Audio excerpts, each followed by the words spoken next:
నీళ్లు తాగండి అని చెప్పాను, తాగేయండి. రెండవది పొద్దున సాయంత్రం జ్యూస్ తాగండి అని చెప్పాను, తాగండి. నైట్ ఓన్లీ ఫ్రూట్స్ తినండి అన్నాను, తినండి. మధ్యాహ్నం అన్నంలో ఎక్కువ కూర ఉండాలన్నాను, తినండి. తింటే ఏమవుద్ది? జబ్బు తగ్గుతుంది. ఏంటి గ్యారంటీ? తగ్గుద్ది. చూడండి, మీరే గ్యారంటీ. నా మాటకు గ్యారంటీ మీరే, మీ ప్రాక్టీసే. నా మాటకే గ్యారంటీ లేవు. ఇప్పుడు చెప్పేసాను, ఊరుకుంటాను.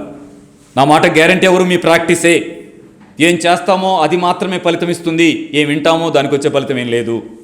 ఈయన లేసి వెళ్తాం. ఎంతమంది ఈయనలా? ఓ పెద్ద పెద్దవాళ్ళకి చాలా విన్నాం.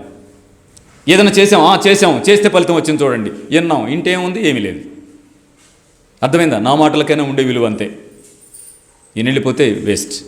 చేయండి, మీ ఫలితం మీకు వస్తుంది. ఎన్ని జబ్బులో తగ్గిపోతుంటే ఎంత ఆశ్చర్యం వేస్తూ ఉందంటే, అమ్మయ్యా భలే విషయం దొరికిందిరా, మన వాళ్ళందరికీ చెప్పేసుకోవాలి, అందరికి తెలిసిపోవాలి, ఇంటింటికి ఈ విషయాలను తెలిసిపోవాలనిపిస్తూ ఉంది. షుగర్ అని ఎవరన్నా అంటే గట్టిగా అనిపిస్తూ ఉంది. మాటల్లో ఏదన్నా పరుషంగా వస్తే, ఆవేశంగా మాట్లాడితే, యోగా అయ్యుండి వీళ్ళు ప్రశాంతంగా మాట్లాడాలి కదా అని మీకు అనిపిస్తే, అది ఎక్కడిదంటే అంత తెలిస్తే బాగానే లోపల ఉన్న ఆతృత నుంచి వస్తున్నది మాత్రమే.